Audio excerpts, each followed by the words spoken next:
MA third same Hindi साहित्य, भाषा विज्ञान और भाषा विज्ञान चैप्टर है स्वप्न प्रक्रिया अथवा ध्वनि विज्ञान। प्रश्न है, ध्वनि परिवर्तन के स्वरूप व उसकी दिशाओं पर दिशाएं बतलाइए अथवा ध्वनि परिवर्तन की दिशाओं की विवेचना कीजिए। उत्तर, ध्वनि परिवर्तन के रूप व उसकी दिशाएं। इसे ध्वनि विकार और ध्वनि विकास के नाम से भी पुकारा जाता है। इसके कारणों का उल्लेख विद्वानों ने किया है और प्रधान दो दिशाओं की चर्चा की है। पहला है स्वयंभू और दूसरा है परोद्भूत। तो पहला स्वयंभू है, अपने आप होने वाले ध्वनि परिवर्तन स्वयंभू होते हैं जिनके लिए किसी विशेष अवस्था अथवा परिस्थिति की आवश्यकता नहीं होती है। ये कहीं भी और कभी भी घटित हो सकते हैं। अधिकांश तो ये भाषा के प्रवाह में ही हो जाता है। दूसरा है, मतलब ये ऑटोमेटिकली हम बोलते बोलते जब कुछ भी निकल जाता है ना मुँह से, तो ये वाली चीज़ है। दूसरा है परोद्भूत। किन्हीं परिस्थितियों तथा कारणों में ध्वनियों में होने वाला परिवर्तन परोद्भूत कहलाता है। अधिकांश परिवर्तन इसी के अंतर्गत आते हैं।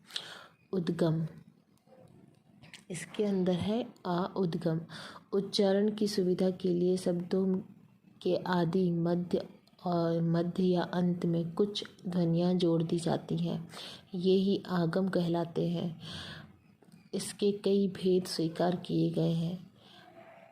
इसके अंदर परोद्भूत के अंदर था आगम के अंदर हम पढ़ रहे हैं स्वरागम। यह स्वर के आगम में परिवर्तन करता है। इसके तीन रूप हैं। अब स्वरागम के अंतर्गत है आदि स्वरागम। जहाँ किसी शब्द के आरंभ में कोई स्वर आ जाए वहाँ आदि स्वरागम होता है। इसे प्रागुपजन भी कहते हैं। स्टूल या स्टूल, स्टेशन या अटेशन, स्टेशन। स्तुति का अस्तु, स्त्री का स्त्री। अब इसमें दूसरा है, ये था आदि स्वरागम और इसके बाद नेक्स्ट है स्वरागम स्वर भक्ति। संयुक्त व्यंजन के उच्चारण में होने वाली असुविधा को दूर करने के लिए बीच में किसी स्वर के आगम को मध्य स्वरागम कहते हैं। स्वर की भक्ति लगने के कारण इसे स्वर भक्ति और संयुक्त में व्यवसाय डालने के कारण युक्त विप्रकर्ष और विप्रकर्ष कहते हैं। युक्त विप्रकर्ष या विप्रकर्ष कहते हैं। इसमें कुछ एग्जाम्पल हैं, जैसे कि स्टेशन का सटेशन, धर्म का धर्म, भक्त का भगत, पंक्ति का पंकत, इंद्र का इंदर, प्रचार का प्रचार, कर्म का कर्म, प्रसाद का प्रसाद, हुक्म का हुक्म, स्वर्ग का सुवर्ग। इसमें अब नेक्स्ट थर्ड है स्वरागम ने हमने पहले पढ़ा आदि स्वरागम, स्वरागम भक्ति और तीसरा है अंशय स्वरागम। तो जब सुविधा अनुसार अंत में कोई स्वर जोड़ा जाता है और अंत स्वरागम होता है तो वह अंत स्वरागम होता है। संस्कृत के हलंत शब्द को प्राकृत में आकारांत कर देते हैं, प्राकृत में आकारांत कर देते हैं। अंग्रेजी आदि में अंतिम व्यंजन के बाद कोई स्वर जोड़े जाते हैं, जैसे कि दवा का दवाई, संदेश का संदेशा, विदा का विदाई, स्वप्न का सपना, प्रिय का प्रिया, पत्र का पत्रा। जर्मन अंग्रेजी चलो इसको छोड़ो। अब नेक्स्ट, अभी देखो हमने क इसमें पढ़ा था स्वरागम, अब इसमें ख है व्यंजनात्मक। जहाँ पूर्व मध्य या अंत में किसी व्यंजन का आगमन होता है वहाँ व्यंजनात्मक ही कहलाता है। इसके अंदर में है आदि व्यंजनात्मक, मध्य व्यंजनात्मक, अंत्य व्यंजनात्मक। आदि व्यंजनात्मक में है। जहाँ किसी शब्द के पूर्व किसी व्यंजन का उच्चारण प्रचलित हो जाता है वहाँ आदि व्यंजनात्मक होता है। जैसे कि ओष्ठ का होठ, अस्थि का हड्डी, उल्लास का हुल्लास, औरंगाबाद का नौरंगाबाद। नेक्स्ट है इसमें मध्य व्यंजनात्मक। जहाँ मध्य में व्यंजन का आगमन होता है वहाँ मध्य व्यंजनात्मक कहला होता है। जैसे कि सुनर का सुंदर, वानर का बंदर, समर का सम्मन, सुंदरी का सुंदरी, शाप का श्राप, आलस्य का आलकश। थर्ड है इसमें अंतय व्यंजनात्मक।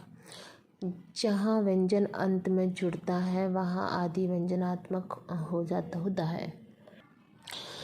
भ्रू का भौं, परवा का परवाह, दरिया का दरियाव, कल का कलह। थर्ड है लोप। डॉक्टर द्वारिका प्रसाद सक्सेना अनुसार जिस प्रकार शब्दों के अंतर्गत कुछ ध्वनियों का आगमन हो जाता है उसी तरह कुछ ध्वनियाँ लुप्त भी हो जाती हैं। ध्वनियों के इसी लुप्त हो जाने को लोप कहते हैं।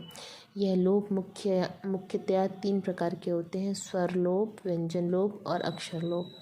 इसके बाद भी अपभेद होते हैं जो संक्षेप में इस प्रकार है।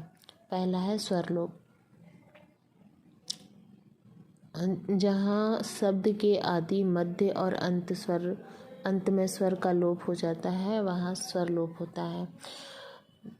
तो इसमें पहला है आदि स्वर लोप, मध्य स्वर लोप और अत्यंत स्वर लोप। पहला है आदि स्वर लोप। जहाँ किसी शब्द के आरंभ में किसी स्वर का लोप हो जाता है वहाँ आदि स्वर लोप होता है। जैसे कि अनाज का नाज, अर्घट का रहते, अपायन का बायन, अगर का गर, आहत का हाता, अभ्यंतर का भीतर। सेकंड है मध्य स्वर लोप। जहाँ किसी शब्द के मध्य से किसी स्वर का लोप हो जाता है मध्य स्वर लोप होता है। जैसे गर्दन का गर्दन, गर्दन का गर्दन। मीन्स पहले गर्दन में रा की रेफ नहीं है और इक्वल्स टू है, फिर द में रा की रेफ लगाइए गर्दन। तरबूज का तरबूज, इसमें भी ऐसे ही है। तरबूज में जो बाद में तरबूज है उसमें ब में रा की रेफ है। खरबूज का खर्चा, कृपया का कृपया। नेक्स्ट है अत्यंत स्वर लोप। जहाँ किसी शब्द के अंत में कोई स्वर लुप्त हो जाता है वहाँ अत्यंत स्वर लोप होता है। जैसे कि निद्रा का नींद, दुर्बा का दूब, भगिनी का बहनी, बाहु का बाह, क्षिप्रा का शिक्षा का शीख, परीक्षा का परख। अब नेक्स्ट है इसमें पहला था स्वर लोप और दूसरा है अब इसमें व्यंजन लोप। जहाँ शब्द के आदि, मध्य और अंत में व्यंजन का लोप होता है वहाँ व्यंजन लोप होता है। ठीक है, तो पहले में स्वर लोप है जहाँ स्वर का लोप हो रहा था, अब यहाँ व्यंजन लोप है तो व्यंजन का लोप होगा। तो पहला इसमें आदि टाइप वैसे ही हैं, आदि व्यंज लोप, मध्य व्यंज लोप और अत्यंत व्यंज लोप। ठीक है, तो आदि व्यंज लोप में जहाँ शब्द के आदि पूर्व में व्यंजन का लोप होता है। आदि है मतलब कि पूर्व में, तो जब पहले शुरुआत में लोप हो रहा है व्यंजन का तो वो आदि व्यंज लोप। स्थाली मतलब स्थाली का थाली, स्थान का थान, स्कंद का कंधा, शमशान का मसान। नेक्स्ट है मध्य व्यंजन लोप। जहाँ शहर के मध्य में, शब्द के मध्य में व्यंजन का लोप होता है। तो जैसे सुई का सुई, कोकिल का कोयल, कार्तिक का कातिक, घर द्वार का घर बार। थर्ड है अंत व्यंजन लोप। अंत है मतलब कि इसमें लास्ट में व्यंजन का लोप होगा। तो जहाँ शब्द के अंत में व्यंजन का लोप हो जाता है। जैसे कि कमांड का कमांड, कमांड का कमान, निम्बन का नीम, रात्रि का रात, बम्ब का बम, उष्ट का ऊंट, पंक्ति का पांत। अब ग है स्वर व्यंजन लोप। तो पहला हमने पढ़ा था लोप व्यंजन में स्वर लोप, फिर व्यंजन लोप, और अब है स्वर व्यंजन लोप मतलब दोनों का लोप हो जाता है। तो जहाँ दोनों का लोप हो जाता है इसमें भी पहला, दूसरा, तीसरा वही है। आदि स्वर व्यंजन लोप, मध्य स्वर व्यंजन लोप और अंत्य स्वर व्यंजन लोप। तो आदि स्वर व्यंजन लोप में है नेट टाई, नेक टाई का टाई, आदित्यवार का इतवार। फिर सेकंड है मध्य स्वर व्यंजन लोप में भांडागार का भंडार, फलाहार का फलार। थर्ड है अंत्य व्यंजन लोप, तो इसमें माता का माँ, कुंचिका का कुंची। अब इसमें घ है समध्वनि लोप, एक ही ध्वनि अथवा ध्वनियों को एक साथ आने पर ध्वनि का लोप समध्वनि लोप कहलाता है। जैसे कि स्वर्ग गंगा का स्वर्गंगा, नाक कटा का नकटा, खरीददार का खरीदार। नेक्स्ट इसमें ना है अक्षर लोप।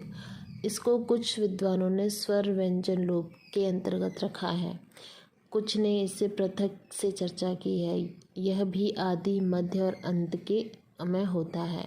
तो पहला आदि अक्षर लोप में है त्रिशूल का सूल, सहतूत का तूत, उमराव का राव, उपविष्ट का बैठ।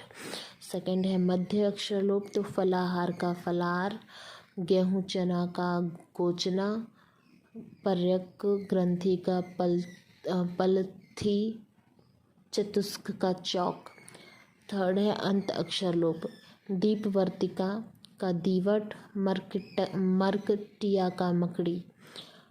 अब फोर्थ पे है, अभी हमने पढ़ा था थर्ड नंबर पे लोप, अब है नहीं ये फोर्थ इसी का है अक्षर लोप का ही, तो सम अक्षर लोप। सम अक्षर लोप में क्या है, जहाँ किसी शब्द में एक ही अक्षर दो बार प्रयुक्त होता है और उनमें से एक का लोप हो जाता है, वहाँ सम अक्षर लोप होता है। जैसे कि नाक कटा का नकटा, खरीदार का खरीदार, मानस सरोवर का मानसरोवर, स्वर गंगा का स्वर गंगा। अब फोर्थ है, थर्ड लोप था, फोर्थ है विपर्यय। विपर्यय इसको वर्ण पर्याय विपर्यय, स्थान विपर्यय या स्थान परिवर्तन भी कहा जाता है। कभी कभी शब्द में स्वर या व्यंजन का स्थान असावधानी के कारण या जानबूझकर बदल जाता है। इसके भी कई रूप हैं, जैसे स्वर विपर्यय, व्यंजन विपर्यय, अक्षर विपर्यय और एकांगी विपर्यय। तो स्वर विपर्यय में कुछ का कछु, अंगुली का उंगली, इक्षु का ऊख, उल्का का लूक।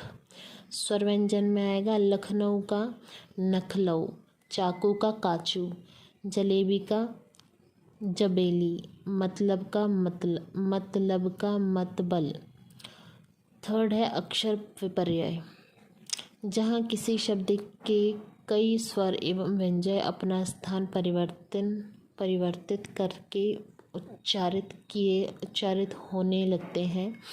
जैसे कि दाल में काला, काला में दाल, दाल चावल, चावल दाल, कोल तार, तार कोल। एकांगी विपर्यय, जब एक स्वर अथवा व्यंजन अपना स्थान छोड़कर अन्यत्र चला जाता है परंतु उसके स्थान पर कोई दूसरा स्वर नहीं आता तो वह एकांगी विपर्यय कहलाता है। जैसे बिंदु का बूंद, यहाँ ई लुप्त है और ऊ का दीर्घ होकर स्थान परिवर्तन हुआ है। पांचवा है समीकरण, जहाँ दो विषम ध्वनियाँ एकत्र होकर एक ध्वनि को प्रवाहित कर उसे अपने अनुसार बना लेती। कुछ विद्वान इसे सावर्ण्य भी कहते हैं। इसके दो भेद हैं। पहला पुरोगामी समीकरण, इसमें पूर्ववर्ती ध्वनि आगे से दूसरी ध्वनि को अपने सदृश बनाती है। यह स्वर और व्यंजन दोनों में पाया जाता है। स्वर समीकरण में जुल्म का जुलुम, हुक्म का हुक्म, मुक्ति का मुक्ति, पूरब का परूब। व्यंजन समीकरण में पंत्र का पत्ता, चक्र का चक्का, भद्र का भद्दा, शर्करा का शक्कर। नेक्स्ट सेकंड नंबर पे है पश्चिगामी समीकरण, इसमें परिवर्तित ध्वनि को अपने सदृश बनाती है। समीकरण में अंगुली का उंगली, इक्षु का उक्खी, उक्खू। ऊ छोटा ऊ, आधा का, खा में छोटा ऊ।